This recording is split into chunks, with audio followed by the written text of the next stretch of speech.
Assalamualaikum warahmatullahi wabarakatuh. Selamat pagi, salam sejahtera bagi kita semuanya. Apa kabar? Baik, ya, oke. Mudah-mudahan semuanya baik, sehat, dan bisa mengikuti perkuliahan sampai dengan akhir sesi hari ini. Ya, hari ini tanggal berapa? Hari tanggal 12 Oktober 2021 kita memasuki pertemuan yang ke-6 untuk mata kuliah manajemen UKM. Ya, terima kasih hari ini sudah bergabung ada 33 orang. Tetapi teman-teman nanti boleh cek ya, sepertinya sebagian dari teman-teman yang di kelas ini itu ada dipindahkan di kelas siang ya. Ya, mungkin namanya ada di kelas siang karena di kelas siang itu Anda cek portal lagi nanti. Kalaupun Anda nggak bisa ikut di jam tersebut, nggak ada masalah, Anda bisa ikutan di jam ini, ya di jam 11.10, ya. Tetapi kalau namanya ada yang hilang di portal, Anda itu bergabung di kelas hari ini, yang di jam 1 ya, kalau saya tidak salah, ya. Jadi nanti coba cek di portal, karena di kelas yang jam 1 itu hanya 3 orang, jadi kita mau coba seimbangkan, karena di kelas ini lebih dari 30 orang ya. Nanti silakan Anda cek di portal masing-masing. Baik, seperti biasa di pertemuan ke-6 ini, sebelum kita mulai, kita berdoa dulu menurut agama dan kepercayaan kita masing-masing. Doa dimulai.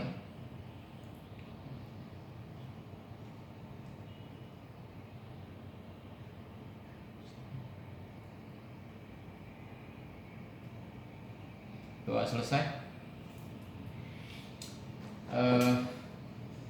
Minggu lalu kita belajar apa teman-teman?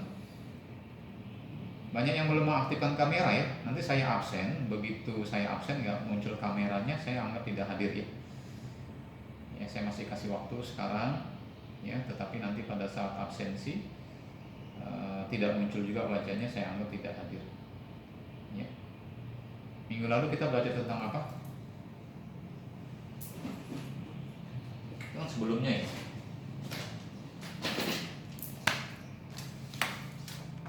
Gimana?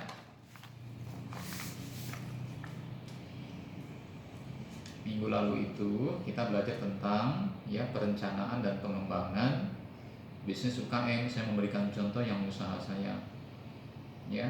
Sebelum minggu lalu Anda ikutan kuliah umum ya, kuliah umum tentang ekspansi produk UMKM berbasis digital ya.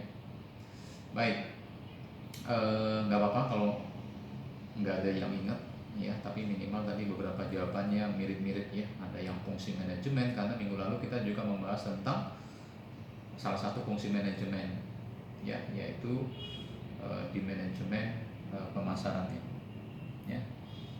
Kemudian minggu ini kita akan bicara tentang, di pertemuan yang ke-6 ini kita akan bicara tentang harga ya, bagaimana menentukan harga yang baik ya, agar produk kita itu bisa laku ya. Penentuan harga ini juga penting.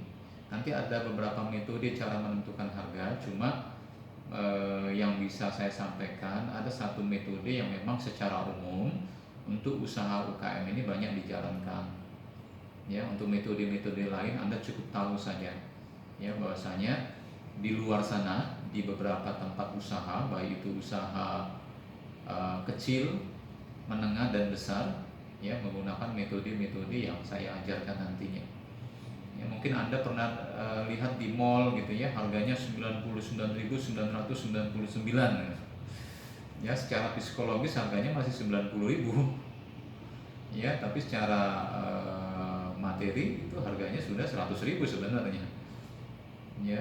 Jadi ada angka psikologis. Nah, itu dilakukan oleh para pelaku usaha ya, dan menggunakan metode yang nantinya saya akan jelaskan. Baik, jadi kita hari ini tentang bicara tentang harga. Saya akan share screen terkait materi kita hari ini.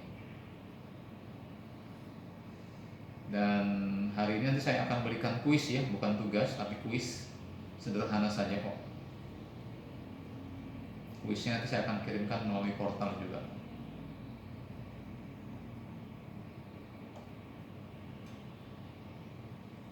Bisa terlihat slide-nya? Oke, ya. Eh, Materinya adalah penetapan harga terbaik produk dan jasa. Bicara harga, ada yang tahu apa itu harga, teman-teman? Pakai bahasa sendiri saja.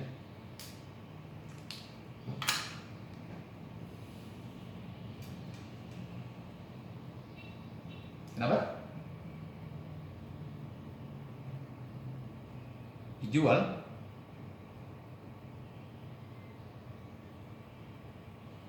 Oh, nominal yang ditentukan penjual. Oke, siapa yang menjawab tadi? Nanti ini ya. Ya kurang lebih hampir mirip lah. Nominal ditentukan penjual yang untuk mendapatkan keuntungan atau laba. Ya kita coba lihat ya apa itu sebenarnya banyak definisi ya dari beberapa ahli. Menurut Murthy dan John ya dalam marketing mix dalam bukunya ya bahasanya harga satu-satunya komponen ya komponen itu bisa nilai atau nominal ya yang menghasilkan pendapatan ya sedangkan unsur lainnya dalam marketing mix menunjukkan biaya. Jadi nanti di dalam harga yang ditentukan atau harga yang ditetapkan di dalamnya sudah ada biaya-biaya ya bahkan sudah ada unsur keuntungannya begitu. Jadi nanti ada metode menentukan harga berdasarkan biaya ya kemudian menentukan harga berdasarkan laba ya ada yang dikombinasi. Nanti saya akan berikan contoh ya menentukan harga produk atau harga jual produk tersebut berdasarkan biaya dan laba yang diinginkan ya. Nah ini yang sederhananya. Jadi minggu lalu sebenarnya sudah saya sempat singgung ya menentukan harga jual itu dari total biaya produksi, biaya operasional, kemudian tambahkan aja labanya berapa. Anda ingin keuntungan berapa persen, kemudian dibagikan dengan jumlah produk yang berhasil Anda produksi. Nanti saya akan berikan contohnya. Ya. Nah, secara garis besar, metode penetapan harga ini dikelompokkan menjadi 4 kategori utama. Ya, metodenya apa saja? Yang pertama, metode penetapan harga berbasis permintaan. Ya, berbasis permintaan itu nanti macam-macam banyak. Ya, minimal Anda tahu lah, nggak perlu pusing. Ya, yang paling penting sebenarnya menentukan harga jual berbasis biaya dan laba saja. Itu lebih simpel untuk pelaku UMKM atau untuk pemula. Ya. Kemudian metode penetapan harga berbasis persaingan. Ya, kita lihat pesaing di luar sana, kita tentukan harganya. Ya. Nanti saya akan jelaskan satu persatu. Kemudian metode penetapan harga berbasis biaya. Ini yang saya sampaikan tadi. Ya, kemudian metode penetapan harga berbasis laba. Ya, kebanyakan pelaku usaha UMKM atau UKM itu sendiri menggunakan metode yang ketiga dan keempat dikombinasi. Ya. Kita coba lihat satu persatu ya dari 4 metode ini. Yang pertama, metode penetapan harga berbasis permintaan. Ya. Nah, apa itu metode penetapan harga berbasis permintaan? Adalah suatu metode yang menekankan pada faktor-faktor yang mempengaruhi selera dan preferensi pelanggan ya daripada faktor-faktor seperti biaya, laba dan persaingan. Ya lebih fokus kepada selera konsumen untuk menentukan harganya, bukan dilihat dari faktor biaya, nggak dilihat dari faktor laba atau persaingan. Nah nanti itu ada metode khusus ya. Permintaan pelanggan sendiri didasarkan pada berbagai pertimbangan diantaranya ya dari mulai posisi produk, gaya hidup pelanggan ya. Jadi disesuaikan kalau misalkan gaya hidup pelanggan di sekitar tempat usahanya ternyata mewah-mewah, orangnya punya banyak duit, maka harganya bisa dimahal gitu ya. Kemudian kemauan pelanggan untuk membeli ya. Jadi misalkan si A kepengen beli barangnya ini kebetulan custom ya. Custom itu artinya sesuai dengan permintaan ya. Misalkan siapa di sini? Komtingnya siapa di sini sih? Lupa saya.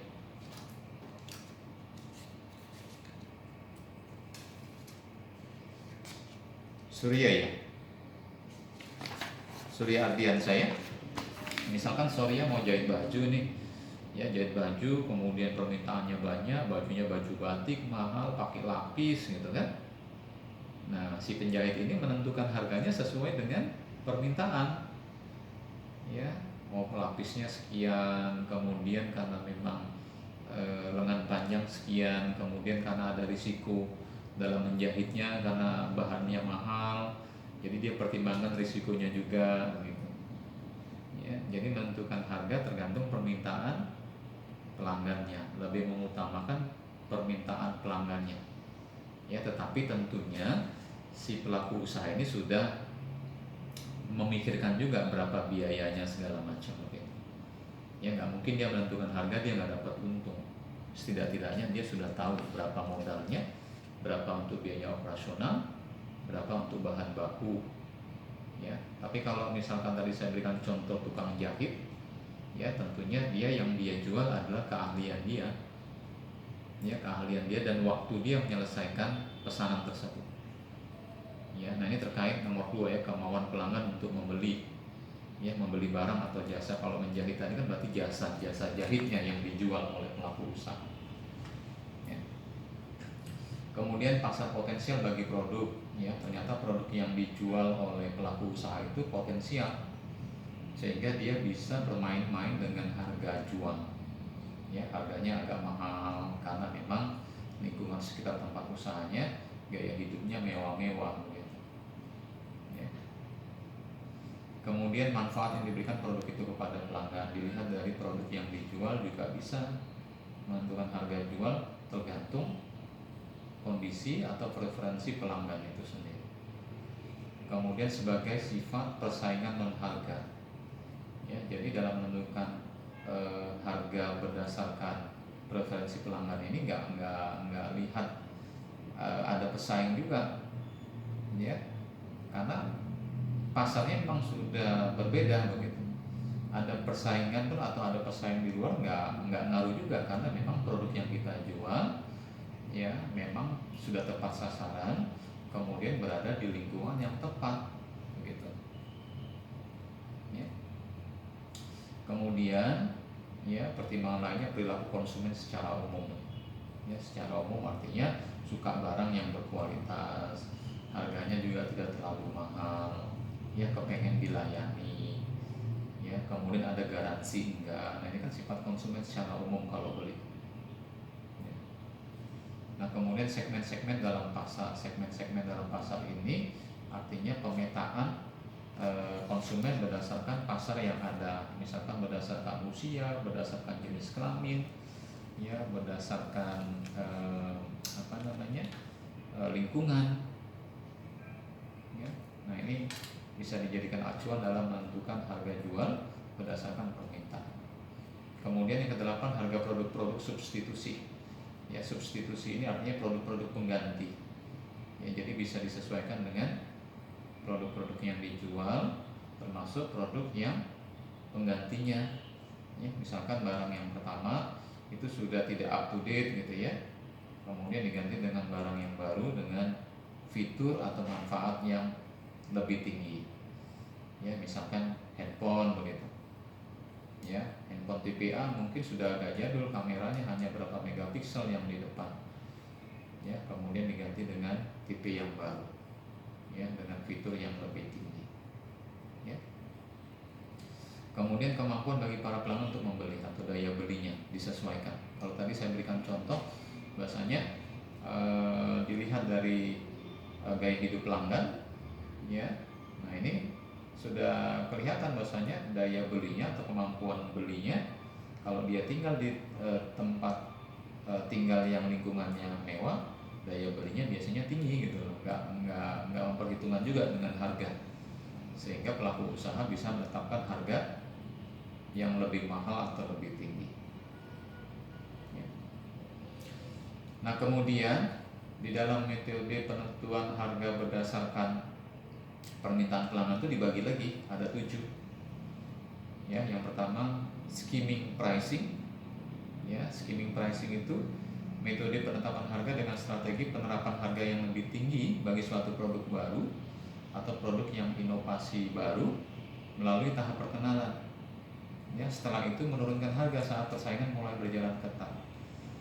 Ya, nah ini saya pernah alami begitu, teman-teman. Ya ini mohon maaf tidak bermaksud pamer sedikit ya. Di 2009 saya pernah beli mobil baru, ya mobilnya itu Honda Freed, harganya 290 juta, ya karena baru meluncur 290 juta, baru apa namanya, ya baru diluncurkan lah oleh Honda begitu. Nah kemudian setengah tahun berjalan itu harganya turun, ya harganya turun melalui proses diskonnya tinggi banget gitu, ya kalau nggak salah diskonnya hampir 15 juta. Nah ini yang disebut sebagai skimming pricing. Jadi produk baru diluncurkan, dia ingin mengetes pasar dulu, kira-kira responnya bagaimana, persaingannya bagaimana gitu. Kalau respon pasarnya sepi peminat, ya nggak banyak pembeli, ada potensi harganya diturunkan. Atau kalau misalkan pesaingnya tiba-tiba memunculkan produk yang kurang lebihnya sama dengan harga yang lebih murah, nah ini harga yang pertama tinggi tadi bisa diturunkan. Nah itu kurang lebih namanya skimming pricing, dan saya sudah pernah mengalaminya. Ya, kemudian penetration pricing. Nah ini untuk melihat apa namanya pasar, ya. Nah penetration pricing ini adalah, ya perusahaan bisa dengan memperkenalkan suatu produk baru hampir sama sebenarnya dengan yang pertama tadi skimming pricing, ya melalui harga rendah dengan harapan akan mendapatkan volume penjualan yang besar secara relatif singkat, ya. Strategi ini bertujuan untuk mencapai skala ekonomis dan mengurangi biaya per unit, ya. Pada saat yang bersamaan strategi penetrasi dapat mengurangi peminat dan kemampuan pesaing, sebab harga yang rendah dapat menyebabkan margin yang didapatkan setiap perusahaan menjadi terbatas.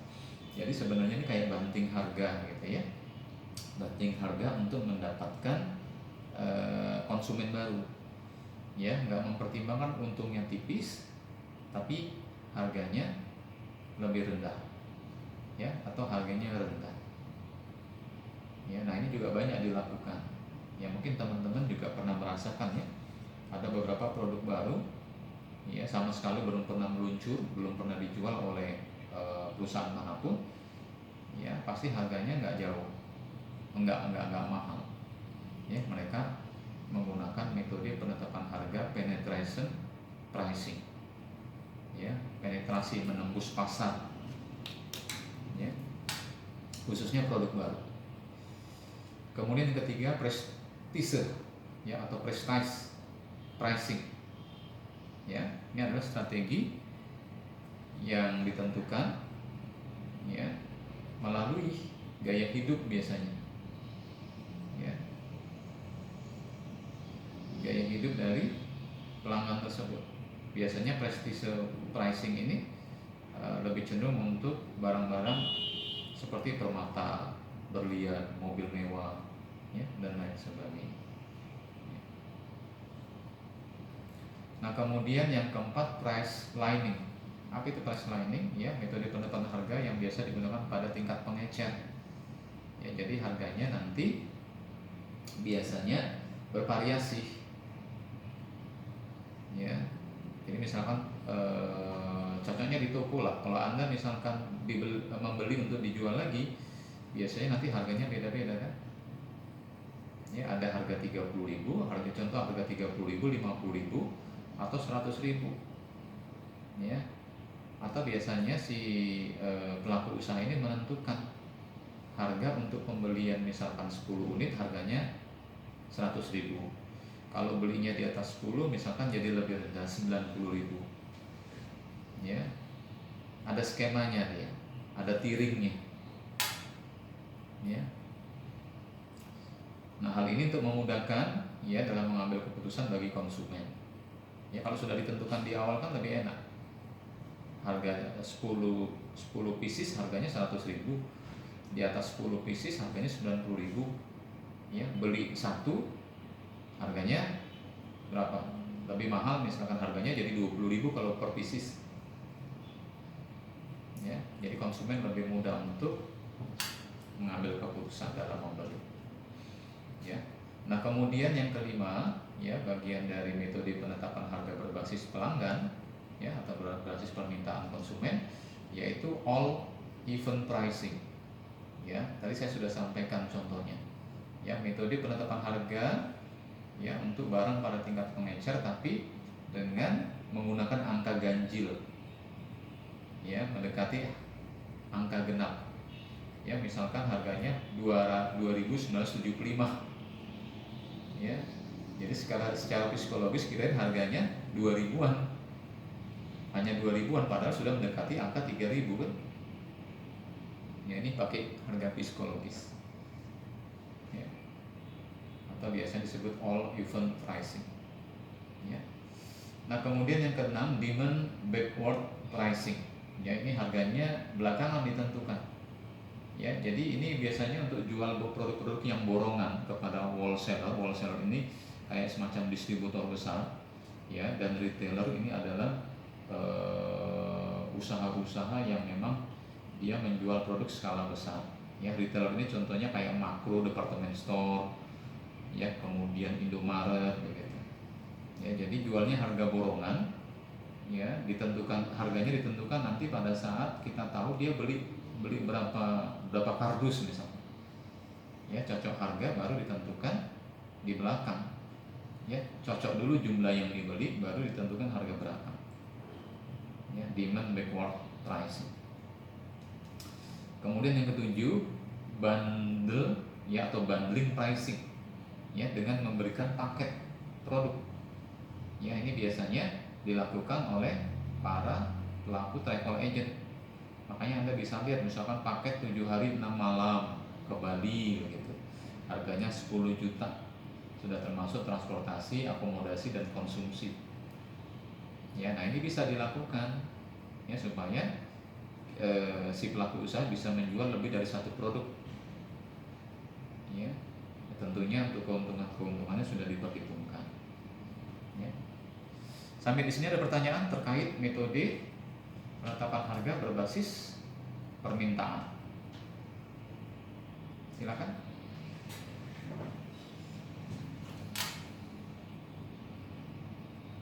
Kalau tidak ada saya lanjut saja nanti pertanyaan di sesi akhir ya. Nah, kemudian yang kedua, metode penetapan harga berbasis biaya. Nah, ini nanti saya berikan contoh. Ya, berapa biaya pemasarannya, berapa biaya produksinya, berapa biaya operasionalnya. Ya. Dalam metode ini terdapat faktor penentu harga utama ya sebagai aspek penawaran atau biaya, bukan aspek permintaan.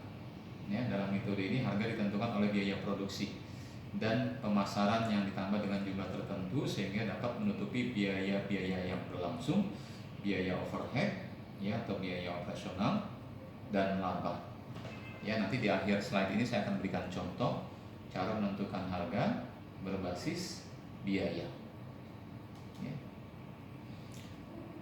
Nah, metode penetapan harga berbasis biaya ada 3 ya, metodenya dibagi lagi. Yang pertama, standar markup pricing. Ya, yang dimaksud dengan standar markup pricing itu merupakan suatu metode penetapan harga yang ditentukan melalui jalan menambahkan persentase atau markup. Ya, dinaikkan harganya. Ya, untuk kelas-kelas produk tertentu. Ya, sebenarnya markup harga ini sih hampir sama dengan mengambil keuntungan dari total biaya operasional ataupun biaya produksi. Ya, atau biaya-biaya yang sudah dikeluarkan termasuk bahan bakunya di dalam. Ya.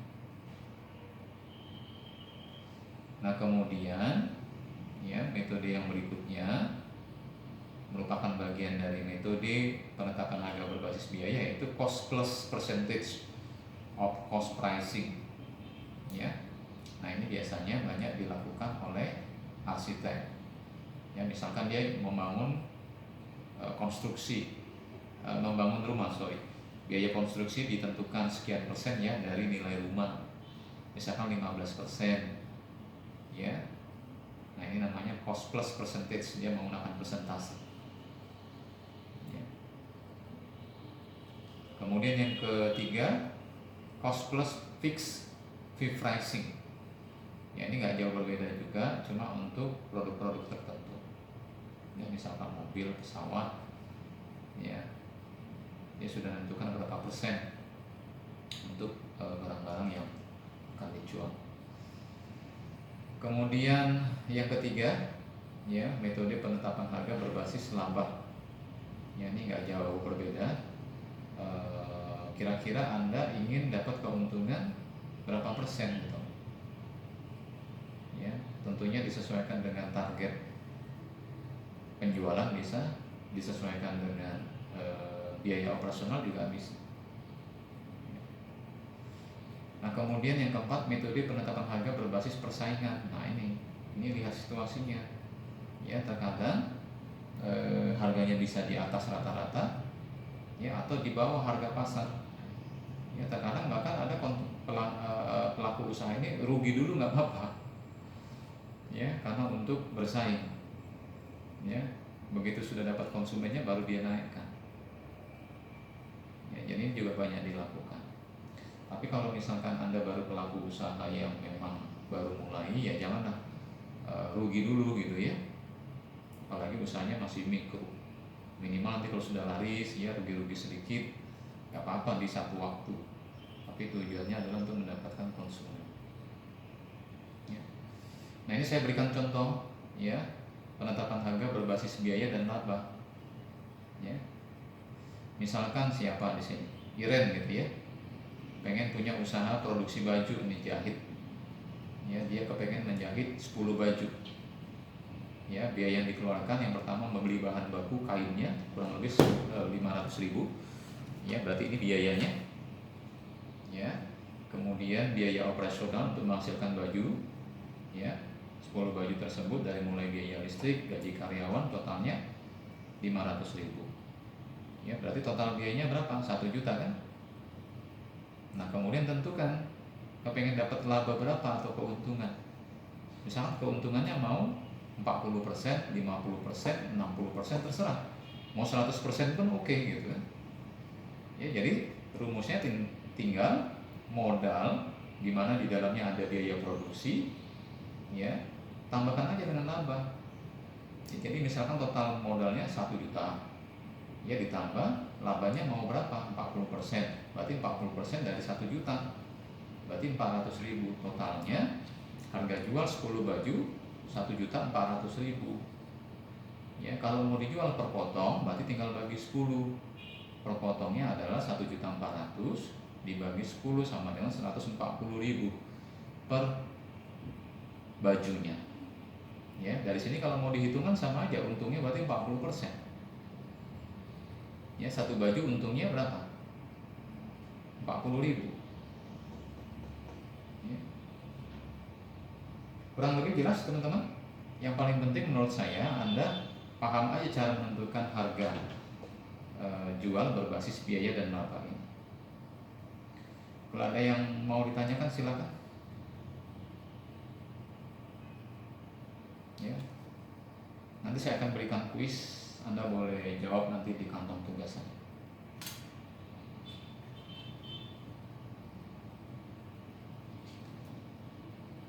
Teman-teman, bisa dengar suara saya masih? Saya? Ada yang mau ditanyakan?